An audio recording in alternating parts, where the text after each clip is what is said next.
English and your second language, do you tend to speak English more or that second language with them? English seems to be the easiest. I mean, everyone here pretty much knows either a little bit of English or is extremely fluent, right? Yeah. So it's cool that we do have like a second language, but English is always going to be the easiest. So, yeah.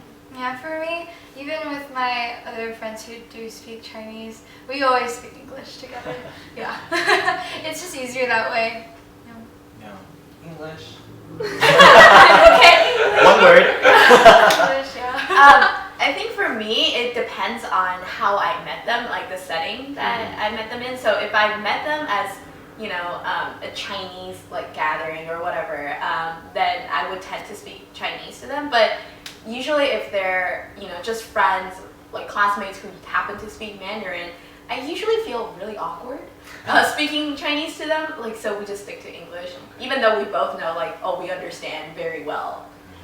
It's interesting because I have friends that speak Vietnamese and we only speak Vietnamese together if we're talking about another person and we don't want to be here. So that helps out. It's useful, huh? Well, you never know who can actually speak Vietnamese. Right, and someone comes out like, I understand you. And it's like, oh crap. Sorry, we weren't talking about you, we were talking about that other person, right? Then they'll join you too in the conversation. So, on a little bit more of a somber note, have you ever felt either isolated or alienated because of language in any way? For me, I have. I mean, like, regarding all of my family on my dad's side, I can't communicate them as well just because I don't speak Arabic. But fortunately, they're pretty fluent in English, so I'm still able, you know, to have a decent conversation with them. But yeah, I mean, there are definitely times, you know, just because I'm mixed, like I want to be able to relate to both sides of just my cultures. And it's hard because first of all, I don't look like it. And second of all, it's just the language barrier. Yeah. Well, I guess I'll go next. Alienate, no. It's just more that, once again, like I grew up with a bunch of friends that didn't really speak a second language. And so they just kind of recognized me as like Brandon, the Asian. And so I never really felt comfortable telling them, hey, I speak Vietnamese and I also speak Cantonese. They just kind of know that I was Asian. Yeah, like it just kind of put me together. And but other than that, I've never really felt alienated. Like I was able to integrate well with my Vietnamese side as well as my Cantonese side. So. Well, actually, for me, in terms of that, it's a weird situation for me because I think for me, my level of fluency is very equal for both Chinese and English. So it's hard for me to identify myself to either one of those groups. Because, you know, with Chinese friends, sometimes they look at me and they're like, you're American. You're not Chinese enough. And with, like, you know, Americans, sometimes there are words that I only know in Chinese and I really can't communicate that. So it's kind of a weird spot to be, but... Sure. I mean, I don't speak any form of Chinese very well, but I still feel the same thing from different groups of friends. You know, I grew up with a lot of white friends who told me, oh, you're not really American, you're Asian, you're Chinese. And then when I had more, you know, either Chinese or other Asian friends, they'd say, oh, you're too whitewashed, you're too American. And so I'm kind of like, well, dang, what do I do here? Yeah, like that's my culture. I can totally agree with you on that. Like back in high school, they're just like, oh yeah, you're just the Asian. But when I moved here to San Francisco, you know, extremely diverse, they're like, Brandon, you are really whitewashed. Like sometimes your taste can be really off or just on like multiple things. So I'm like, oh wow, okay, like I guess I have to find a medium, but at the same time, you know, I'm Brandon and I kind of don't want to like just change myself to like satisfy one group or the other group. Do you guys think the languages you speak should heavily influence how you identify yourself ethnically? I think so. Yeah.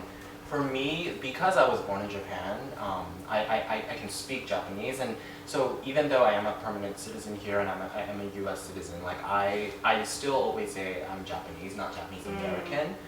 And I think that's partly because I was born in Japan and like grew up with the Japanese language. I know like friends that are like further generations down, I think they would associate themselves with Japanese American.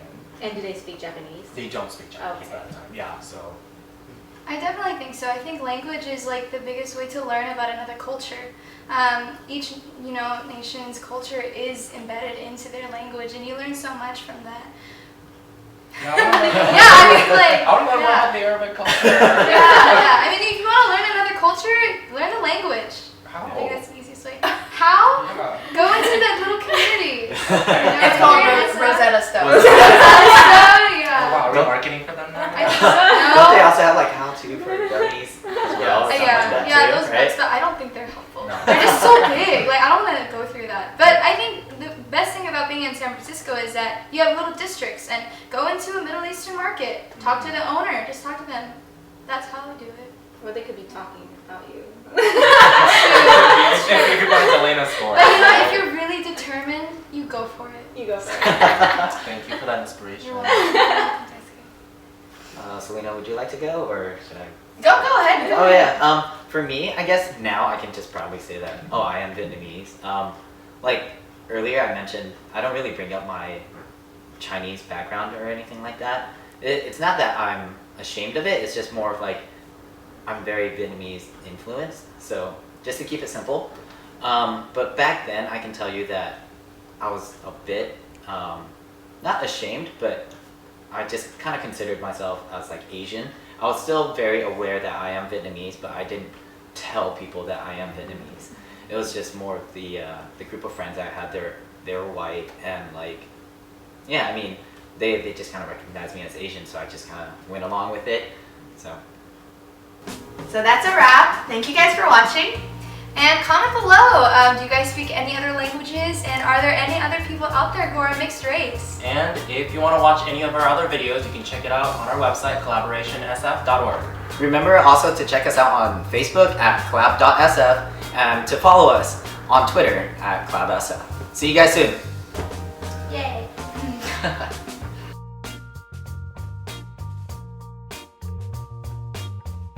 I'm Brandon. Wait, his voice was kind of...